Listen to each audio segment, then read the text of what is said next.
بسم اللہ الرحمن الرحیم۔ انہوں نے سعید بن جبیر سے اللہ تعالیٰ کے ارشاد یعنی آپ قرآن کو لینے کے لیے زبان نہ ہلایا کریں کے متعلق پوچھا تو انہوں نے بیان کیا کہ حضرت ابن عباس رضی اللہ عنہما نے کہا، جب نبی کریم صلی اللہ علیہ وسلم پر وحی نازل ہوئی تو آپ صلی اللہ علیہ وسلم اپنے ہونٹ ہلایا کرتے تھے، اسی لیے آپ سے کہا گیا یعنی وحی پر اپنی زبان نہ ہلایا کریں۔ اس کا تمہارے دل میں جما دینا اور اس کا پڑھا دینا ہمارا کام ہے۔ جب ہم اس کو پڑھ چکے یعنی جبرائیل تجھ کو سنا چکے تو جیسا جبرائیل نے پڑھ کر سنایا تو بھی اس طرح پڑھ، پھر یہ بھی ہمارا ہی کام ہے کہ ہم تیری زبان سے اس کو پڑھوا دیں گے۔ ہم رسول اللہ صلی اللہ علیہ وسلم کے ساتھ تھے اور آپ پر سورۃ والمرسلات نازل ہوئی تھی اور ہم اس کو آپ کے منہ سے سیکھ رہے تھے کہ اتنے میں ایک سانپ نکل آیا۔ ہم لوگ اس کے مارنے کو بڑھے لیکن وہ بچ نکلا اور اپنے سوراخ میں گھس گیا۔ اس پر رسول اللہ صلی اللہ علیہ وسلم نے فرمایا کہ وہ تمہارے شر سے بچ گیا اور تم اس کے شر سے بچ گئے۔ ہم نبی کریم صلی اللہ علیہ وسلم کے ساتھ ایک غار میں تھے کہ نبی کریم صلی اللہ علیہ وسلم پر سورۃ والمرسلات نازل ہوئی، پھر نبی کریم صلی اللہ علیہ وسلم نے اس کی تلاوت کی اور میں نے اسے آپ ہی کے منہ سے یاد کر لیا۔ وحی سے آپ کے منہ کی تازگی اس وقت بھی باقی تھی کہ اتنے میں غار کی طرف ایک سانپ لپکا۔ نبی کریم صلی اللہ علیہ وسلم نے فرمایا کہ اسے مار ڈالو۔ ہم اس کی طرف بڑھے لیکن وہ بھاگ گیا۔ نبی کریم صلی اللہ علیہ وسلم نے اس پر فرمایا کہ وہ بھی تمہارے شر سے اس طرح بچ نکلا جیسے کہ تم اس کے شر سے بچ گئے۔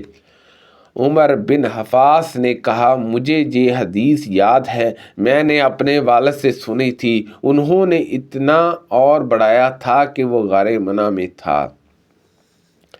رسول اللہ صلی اللہ علیہ وسلم نے فرمایا کہ دو سور پھونکے جانے کے درمیان 40 فاصلہ ہوگا۔ حضرت ابو ہریرہ رضی اللہ عنہ کے شاگردوں نے پوچھا، کیا 40 دن مراد ہیں؟ انہوں نے کہا، مجھے معلوم نہیں۔ پھر شاگردوں نے پوچھا، کیا 40 مہینے مراد ہے؟ انہوں نے کہا، مجھے معلوم نہیں۔ شاگردوں نے پوچھا، کیا 40 سال مراد ہے؟ کہا، مجھے معلوم نہیں۔ کہا کہ پھر اللہ تعالیٰ آسمان سے پانی برسائے گا جس کی وجہ سے تمام مردے جی اٹھیں گے جیسے سبزیاں پانی سے آتی ہیں۔ اس وقت انسان کا ہر حصہ گل چکا ہوگا سوائے ریڑھ کی ہڈی کے، اور اس سے قیامت کے دن تمام مخلوق دوبارہ بنائی جائے گی۔ میں نے رسول اللہ صلی اللہ علیہ وسلم کو دیکھا، کہا، آپ اپنی بیچ کی انگلی اور انگوٹھے کے درمیان والی انگلی کے اشارے سے فرما رہے تھے کہ میں ایسے وقت میں مبعوث ہوا ہوں کہ میرے اور قیامت کے درمیان صرف ان دو کے برابر فاصلہ ہے۔ نبی کریم صلی اللہ علیہ وسلم نے فرمایا کہ اس شخص کی مثال جو قرآن پڑھتا ہے اور وہ اس کا حافظ بھی ہے، مکرمہ اور نیک لکھنے والے فرشتے جیسی ہے، اور جو شخص قرآن مجید بار بار پڑھتا ہے پھر بھی وہ اس کے لیے دشواری ہے تو اسے دگنا ثواب ملے گا۔ نبی کریم صلی اللہ علیہ وسلم نے فرمایا کہ جس دن لوگ دونوں جہانوں کے پالنے والے کے سامنے حساب دینے کے لیے کھڑے ہوں گے تو کانوں کی لو تک پسینے میں ڈوب جائیں گے۔ میں نے نبی کریم صلی اللہ علیہ وسلم سے سنا، نبی کریم صلی اللہ علیہ وسلم کے مہاجر صحابہ میں سب سے پہلے ہمارے پاس مدینے تشریف لانے والے مصعب بن عمیر اور ابن مکتوم رضی اللہ عنہما تھے۔ مدینہ پہنچ کر ان بزرگوں نے ہمیں قرآن مجید پڑھانا شروع کر دیا۔ پھر عمار، بلال اور سعد رضی اللہ عنہما آئے اور عمر بن خطاب رضی اللہ عنہ بھی صحابہ کو ساتھ لے کر آئے۔ اس کے بعد نبی کریم صلی اللہ علیہ وسلم تشریف لائے۔ میں نے کبھی مدینے والوں کو اتنا خوش ہونے والا نہیں دیکھا تھا جتنا وہ نبی کریم صلی اللہ علیہ وسلم کی آمد پر خوش ہوئے تھے۔ بچیاں اور بچے بھی کہنے لگے کہ آپ اللہ کے رسول ہیں، ہمارے جہاں تشریف لائے ہیں۔ ہم نے نبی کریم صلی اللہ علیہ وسلم کی مدینے میں تشریف آوری سے پہلے ہی سب اسما ربک الاعلی اور اس جیسی اور صورتیں پڑھ لی تھیں۔ انہوں نے رسول اللہ صلی اللہ علیہ وسلم سے سنا۔ نبی کریم صلی اللہ علیہ وسلم نے اپنے ایک خطبے میں صالح علیہ السلام کی اونٹنی کا ذکر فرمایا اور اس شخص کا بھی ذکر فرمایا جس نے اس کی کونچیاں کاٹ ڈالی تھیں۔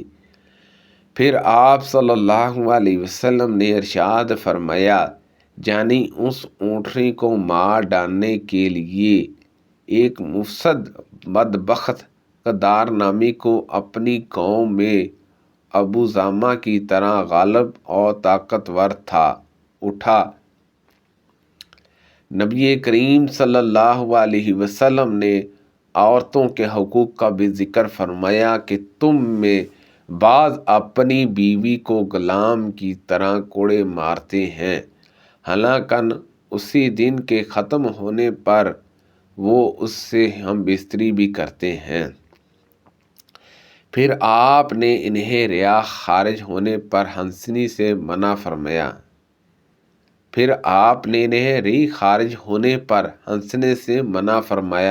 اور فرمایا کہ ایک کام میں جو تم میں ہر شخص کرتا ہے اسی پر تم دوسروں پر کس طرح ہنستے ہو۔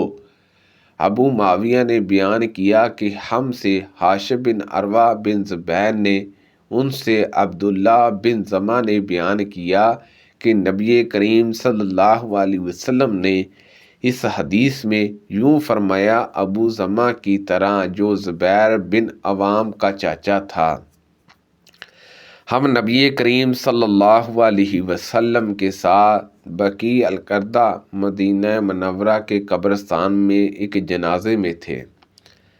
نبی کریم صلی اللہ علیہ وسلم نے اس موقع پر فرمایا کہ تم میں کوئی ایسا نہیں جس کا ٹھکانہ جنت یا جہنم میں لکھا نہ جا چکا ہو۔ صحابہ نے عرض کیا، یا رسول اللہ صلی اللہ علیہ وسلم، پھر کیوں نہ ہم اپنی تقدیر پر بھروسہ کر لیں؟